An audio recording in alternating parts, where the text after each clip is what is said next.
আজি BTR স্বাস্থ্যমন্ত্ৰী সন্মিলনীৰ যিটো কাৰ্যনিৰ্বাহক হ'ল ইয়াত বিশেষকৈ নিৰ্বাচনৰ প্ৰাক মুহূৰ্তত আপোনালোকৰ সভা আয়োজন কৰিছে। কি প্ৰসংগত আপোনালোকৰ এই সভাখন আয়োজন কৰিছে? ধন্যবাদ। আজি BTR ৰাজনৈতিক সন্মিলনেৰ এখন কাৰ্যনিৰ্বাহক সভা আমাৰ বৰ্মা প্ৰেস ক্লাবত আমি অনুষ্ঠিত কৰিলোঁ আৰু ইয়াত বিশেষকৈ আমি নিৰ্বাচন সমাগত নিৰ্বাচন BTC নিৰ্বাচন 2025 এই যিটো নিৰ্বাচন আৰম্ভ হ'ব বা হৈ আছে অহা 22 তাৰিখ নিৰ্বাচন হ'ব এই সম্পৰ্কে আমি বিতং আলোচনা কৰিলোঁ আৰু ইয়াত আমি মানে BTR সন্মিলনে কোন দলক সমৰ্থন কৰিম সেই বিষয়ে আমি আপাতত আলোচনা কৰিলোঁ পুংখানুপুংখভাৱে। আমি ইয়াত বিশেষকৈ BJP দল, BPF দল আৰু UPF দলৰ কথা আমি ইয়াত বিশেষকৈ আলোচনা কৰিলোঁ। এই তিনিটা দলৰ ভিতৰত আমাৰ বিভিন্ন ধৰণৰ ফিডবেক আহিল, বিভিন্ন ধৰণৰ মানে আমাৰ সমল আহিল, ফিডবেক আহিল। এই ফিডবেকবিলাক আমি লিপিবদ্ধ কৰিলোঁ, আলোচনা কৰিলোঁ আৰু আমি আজি সিদ্ধান্ত কৰিলোঁ যে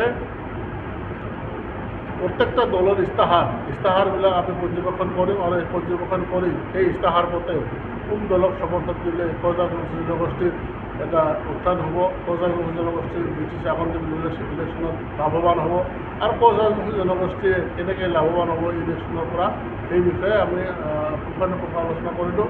আৰু লগতে ফৰিদগ্ৰাম সমষ্টিত 7 নং ফৰিদগ্ৰাম সমষ্টিত আমাৰ নিৰ্দলীয় প্ৰাৰ্থী দিলীপ কুমাৰ বৰ্মনক আমি সমৰ্থন দিয়াৰ কথা আজি সিদ্ধান্ত ললোঁ আৰু লগতে আমি আটাইতকৈ বেছি আলোচনা হৈছে যে আমি BTC গঠন হোৱাৰ পৰাই 2003 চনৰ পৰা আজিলৈকে আমি শোষিত, নিষ্পেষিত, আমি আজিলৈকে আমাৰ বঞ্চিত, সকলো অধিকাৰৰ পৰা বঞ্চিত। আমি এক অৰিজিনাল খিলঞ্জীয়া জনগোষ্ঠী হোৱা সত্ত্বেও আমাৰ পূৰ্বপুৰুষৰ পৰা এই ভূমি আমাৰ হোৱাৰ পাছতো এই অঞ্চলত BTC গঠন হোৱাৰ পাছত আমি যে নিষ্পেষিত, আমি যে ইয়াত শোষিত, আমাৰ যে ৰাজনৈতিক অধিকাৰ আমাৰ সাব্যস্ত কৰিবলৈ সুযোগ পোৱা নাই, আমি যে দ্বিতীয় শ্ৰেণীৰ নাগৰিক হৈ আছোঁ, সেই সম্পৰ্কে আজি বিশেষ আলোচনা হ'ল আৰু এই আলোচনাখিনি আমি আজি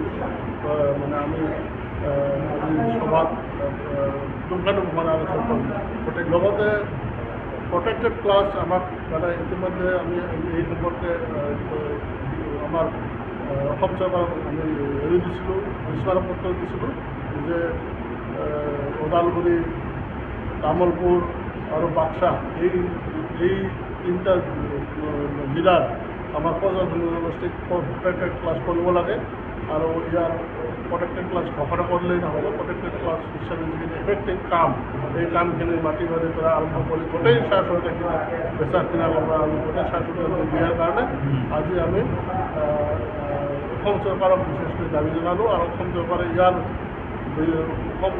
BJP নেতৃত্বাধীন অসম চৰকাৰে যদি ইয়াৰ হেৰি নকৰে, মানে কাৰ্যকৰী নকৰে, তেতিয়াহ'লে আমি BJP চৰকাৰৰ 2026 চনৰ নিৰ্বাচনত আমি দিন এই কথাটি আলোচনা কৰিম। আমি দেখিছোঁ যে UPPL চৰকাৰে যদি কাইলৈ আপোনালোকৰ যদি নমিনেটেড MCLA দিম বুলি পেলাই ঘোষণা কৰে, তেতিয়াহ'লে আপোনালোকে তেওঁলোকক কি কয় নিৰ্বাচনী ইস্তাহাৰত যদি সেইটো ঘোষণা কৰে বা যদি সেই সময়ত যদি আপোনালোকৰ নমিনেটেড MCLA দিম বুলি পেলাই ঘোষণা কৰে, তেতিয়াহ'লে আপোনালোকে তেওঁলোকক ভোট দিম বুলি কিবা প্ৰতিশ্ৰুতি দিব নেকি?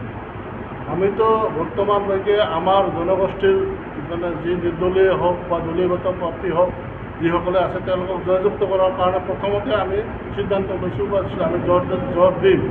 কিন্তু যদি নিদিয়ে তেতিয়াহ'লে যি দলে আমাৰ লগত মানে আলোচনাত বহে, যদিও আমাৰ কজা জনগোষ্ঠীৰ পৰা নিৰ্বাচিত MCLA আহিব নোৱাৰে বা অহাটো অসম্ভৱ হয় নিৰ্বাচনৰ কথা, তেতিয়াহ'লে যি দলে আমাক মানে এই MCLA দিব, নমিনেটেড MCLA আৰু EM, সেই দলকেই আমি মানে আমাৰ BTR কাৰ্যকৰী সন্মিলনে আমি সমৰ্থন আগবঢ়াম। এই কথাটো আমি আলোচনাত সিদ্ধান্ত লৈছোঁ। এই ক্ষেত্ৰত আপোনাৰ STকৰণৰ ক্ষেত্ৰত কিবা আলোচনা হৈছিল নেকি? STকৰণৰ কথাটো হ'ল কি যে STকৰণৰ কথাটো হ'ল STকৰণ আমাৰ ৰাজ্যিক বা কেন্দ্ৰীয় বিষয়। ৰাজ্য চৰকাৰৰ প্ৰতিবেদন পালেহে আমাক কেন্দ্ৰীয় চৰকাৰে দিব। কিন্তু BJP চৰকাৰে ইমান দিনে আমাৰ মানে নৰেন্দ্ৰ মোদীয়ে তেওঁ 2014 বঙাইগাঁৱত আহি আমাক জনজাতিকৰণ 6 মাহৰ ভিতৰত কৰি দিয়ে কথা কোৱা সত্ত্বেও আজিলৈকে নিদিলে। অসম চৰকাৰৰ তদানীন্তন আমাৰ মন্ত্ৰীগোটৰ মন্ত্ৰী হেমন্ত বিশ্ব শৰ্মা, মাননীয় হেমন্ত বিশ্ব শৰ্মা বৰ্তমানৰ মুখ্যমন্ত্ৰী, তেওঁৰ প্ৰতিবেদন নিদিলে। অহা অক্টোবৰ মাহত তেওঁ এখন ইয়াত আইন পাছ কৰাৰ কথা কৈছে। আমি অক্টোবৰ মাহত কথা বাছি আছোঁ, নহ'লে আমি ইয়াৰ প্ৰদৰ্শনীয় আমি তীব্ৰ আন্দোলন কৰাৰ এটা প্ৰস্তুতি হাতত। ধন্যবাদ।